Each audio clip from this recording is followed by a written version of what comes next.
మీకు మీరు స్వయంగా ఉన్నారా లేదా? స్వయంగా నేను శబ్దం ఉందా లేదా?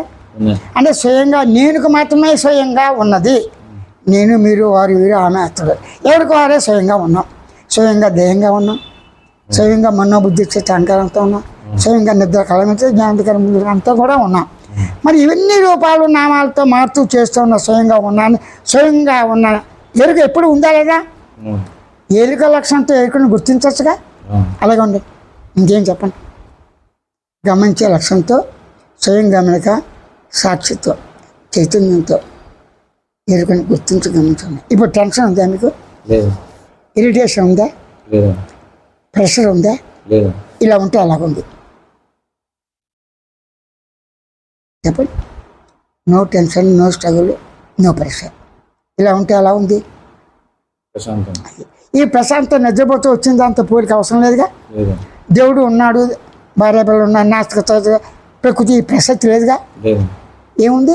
ప్రశాంతత అంటే ఆనందం. హాయి ఉన్నది సత్తు, హాయి ఉంది అనుభవం, హాయి ఉంది నేచురల్గా, హాయి ఉంది సైలెన్స్గా, హాయి ఉంది పరిపూర్ణంగా. ఆ పరిపూర్ణ మౌన సత్యాంశ రూపం ఉన్న హాయి ఏవైనాస్తో మీరేగా. అప్పుడు కాన్షియస్ని గుర్తించిన, గమనించే వారితో గమనించే లక్షణాన్ని గుర్తించిన హాయి మామూలుగా. సరే, ఇంకో సూచన ఇస్తా. ఇదంతా దేహమేగా. దేహం ఎలా తయారైంది? ఆకాశ సహిత. జాగ్రత్తగా కళ్ళు మూసుకుంటే శూన్యం. తాన్నాడు కాబట్టి శూన్యం కాదు, కాబట్టి మీరున్నారు కాబట్టి శూన్యం అనకూడదు, అనొచ్చు. మొత్తం వెనక ముందు మొదలు చివర మధ్య లేకుండా, ఆది తుది మధ్య అనేది లేకుండా భూమి మీద మనం అందరం పుట్టి పెరిగిలేస్తాం. జగత్తు, జీవుడు, ఈశ్వరు, అన్ని లోకాలు. ఎక్కడికి వెళ్దామని భూమి తన చుట్టూ తాను తిరుగుతూ, సౌర కుటుంబాలు తిరుగుతూ, ఉపగ్రహాలు తిరిగి వెళ్తాడు. ఫెయిల్యూర్ అయిపోయింది ఎప్పుడో. మానవుడు చెప్పాడు, చూసిన మానవుడు చెప్పాడు ఎప్పుడైనా? అంటే రుజువు చేయాలంటే రుజువు చేసే శాస్త్రవేత్త మానవుడు ఉండి తీరాలి. లేరు కదా. దాని మూలాలు ఎందుకంటే వెతకటం. అంతకన్నా ఆకాశాన్ని గమనించి దేహాన్ని గమనించండి. ఆకాశం లేకుండా, అణువులు లేకుండా, వైబ్రేషన్స్ అంటే గాలి, అగ్నికణాలు, ఇవన్నీ వాయుతత్వం లేకుండా, కదలిక లేకుండా, గమనించి గుర్తించి తెలిసిన లక్షణం లేకుండా, నిద్రాకాలం లేకుండా శరీరం ఉందా? కేవలం ఆకాశాన్ని గమనించి అలాగే ఉండండి. ఆకాశంలో ఎప్పుడైతే మీరు పరిపూర్ణంగా సహజంగా ఉన్నదాన్ని ఉన్నట్లుగానే గ్రహించారో తెలుసు, అదే సాక్షాత్కారం. ఇప్పుడు టెన్షన్ ఉందా? రెండో పక్షం చూద్దా. నేను ఇలా ఉన్నాను, మీరు ఉన్నారు. ఉండి ఉండి మీరు ఏటబ్బా దురద వచ్చింది మీరు అనుకుంటారు. ఆ అనుకోవటం కదిలిక మీకు ఉందా లేదా? అంటే మీ కదిలిక మీరు గమనించి అలా ఉండండి. మీ కదిలిక మీరే. అది ప్రాణశక్తి కావచ్చు, జీవశక్తి కావచ్చు, పరమాత్మ కావచ్చు, సాక్షి, ఏదైనా తానే. తాను చోట ఉనికి అన్నీ ఉన్నాయిగా. తాను లేని చోట అనే ప్రసక్తి లేదుగా. అప్పుడు ఉనికి చోటనే జీవాత్మ, పరమాత్మ అన్నీ ఉన్నాయి. అన్నీ మీకు అవగాహన ఉందిగా. అప్పుడు ఏం చేయాలి? ఏ క్వశ్చన్ ఎవరు వేసినా అనుభవం ఉన్నదే. అనుభవంలో ఉన్నదాన్ని గమనించి గుర్తించే పరిశీలించాలంటే విశ్రాంతం అంటారు.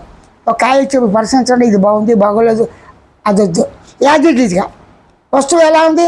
ఆకాశ అయితే అణువులతో కూడి రూపనామాలు మారుతూ వికారం జంతు పరిణామం చేస్తూ ఉన్నది. ఆ దృష్టితో చూడండి. అప్పుడు పాజిటివ్ నెగిటివ్ ఆలోచన వస్తూనే ఉంటాయిగా. స్ట్రెస్ ఉంది కదా, మనం అన్ని భయ ఆందోళనగా. మరి భయము ఆందోళన, సుఖం దుఃఖాలను గమనించేవాడుగా మీరున్నారుగా. ఉనికి అని పేరు ఉందా దానికి? ఆనందానికి ఆనందం పేరు పెట్టుకుందా? అనుభూతికి అనుభూతి పెట్టుకుందా? సాక్షి నిశ్చలంగా ఉన్నాడు. ఆ సాక్షిని పేరు పెట్టుకున్నాడా? ఈ అనుకునేవాడేగా, ఈ మాట్లాడేవాడే. కానీ ఈ మాట్లాడే శ్రోత ఏమైనా వస్తే ఎప్పుడు ఉన్నాడా, కొత్తగా వచ్చాడా? అలాగే ఉన్నాడు. మీరు ఎలా ఉన్నా మౌనం, హాయి, సైలెన్స్ అనుభూతి ఉందా లేదా? ఆ అనుభూతికి సాధన కావాలా? ఆ అనుభూతే స్వయం దర్శనం, స్వయం సాక్షాత్కారం. ఆ అనుభూతితో వ్యవహార జ్ఞానంలో పక్కగా శాస్త్రజ్ఞానం ఉండి తెరాల్సింది. ఇష్టం ప్రవర్తించకూడదు. దానికి కొన్ని నియమాలు చెప్పారు, వాటిని సులువు చూసుకోండి. అంటే సగుణం కావచ్చు, నిర్గుణం కావచ్చు, ఇవన్నీ చేయొచ్చు. ఇకపోతే వారు అడిగారు ఎలాగంటే, నా దగ్గర సామాన్లు ఉంది, పాటల రూపంగా, పద్యాల రూపంగా, ఉపనిషత్తులు ఇవన్నీ చూశారు, మీరు నాకు సహకరించండి. ఇది అన్ని భాషలో, తమిళంలో వాటిలో అవి వాళ్ళు వచ్చి మళ్ళీ పెట్టేట్టుగా ఉండాలి. ఇక్కడ ఏంటంటే ఒంటరి పోరాటం కాదు, ఒంటరిగా మీరు లేరు, మీరే పరిపూర్ణులు. మీకు వేరుగా ఇంకో నేను ఉందా? అలాగ ఉండండి. కాన్షియస్ అని ఉంది, ఇక్కడ నొప్పి వచ్చింది.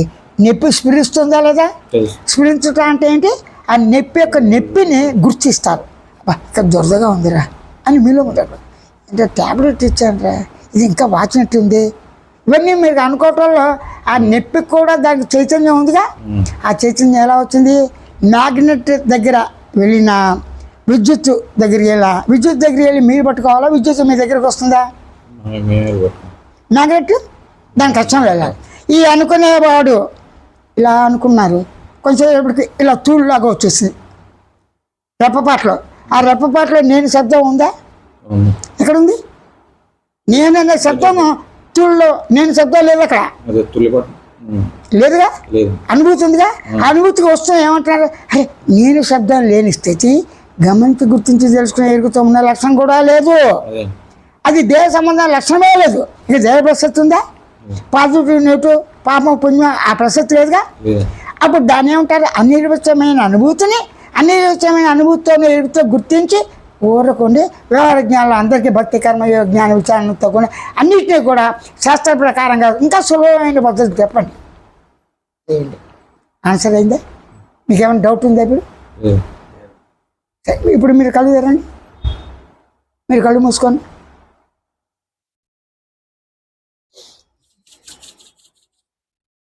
కళ్ళు మూసుకుంటే శరీరస్పర్శ ఉందా?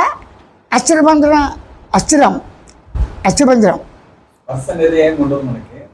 అలా కాదు. మీ నాలెడ్జ్ కళ్ళు మూసుకోండి. మీరు ఎలా ఉన్నా కూడా ఊపిరితిత్తులు ఉన్నట్టు మీకు తెలుసా తెలీదా? వెన్నెపూస ఉన్నట్టు తెలుసా తెలీదా? అవన్నీ కనబడవుగా. అనుభూతి. కానీ ఆ మిషన్ ఎలా వర్క్ అవుతుంది? మీరు ఎవరైనా కీ ఇచ్చారా? గుండెకి, కిడ్నీస్కి, వెన్నుముక్కకి ఆటోమేటిక్గా జరిగిపోతుంది. అంటే మీరు కాకుండా ఒక చైతన్యం ఉండి చేరాలిగా. దాని గురించి